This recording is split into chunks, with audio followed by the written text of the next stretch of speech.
Je parlais des sous-titres parce qu'on a tendance, c'est vrai, à lire en français. C'est pas gênant de... Alors, justement, excellente question parce qu'on fait souvent l'erreur, c'est qu'il faut absolument pas mettre les sous-titres en français. Ah, dites, j'en étais sûre. Parce que pourquoi? Tout simplement, le cerveau va se focaliser sur la chose la plus facile, c'est qu'il va se focaliser sur le français et le cerveau n'est pas capable de faire deux choses à la fois, il le fait en décalé.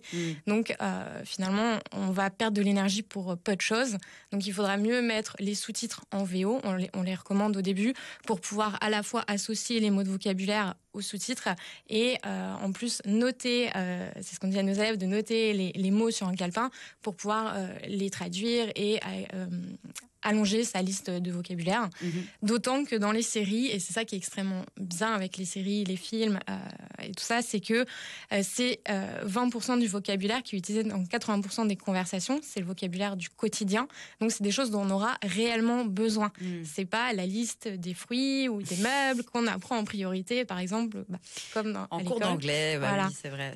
Et si on le met en pratique, du coup, rapidement, on va mieux le mémoriser. Et puis c'est pas un langage forcément trop soutenu, ça va être quelque chose d'accessible très rapidement, tout de suite. Est-ce que vous recommandez aussi, pourquoi pas, d'écouter des podcasts dans la langue étrangère, si on fait autre chose, si on va courir Totalement, exactement, ça fait partie de la méthode. C'est un des piliers de la méthode, l'immersion, s'immerger dans la langue avec des podcasts, des vidéos, avec de l'anglais, même si on ne comprend pas tout, parce que je sais que souvent on me pose cette question. Oui. Est-ce que c'est utile, même si je comprends rien, ou même un mot de temps en temps? Eh bien oui, c'est important, parce qu'il y a tout un travail inconscient qui s'effectue, c'est qu'on va répéter ce qu'on entend, et il y a un travail qui se fait à l'oreille, et il y a un moment où on va avoir, quand on aura mis en place toute la méthode, il y a des déclics qui vont se faire, à se dire « Ah, il sort de où celui-là? Cette phrase sort d'où ?» Eh bien, c'est tout ce travail qui aura été fait aussi en amont. C'est pas parce qu'on ne voit pas des résultats immédiats qu'il ne faut pas le faire.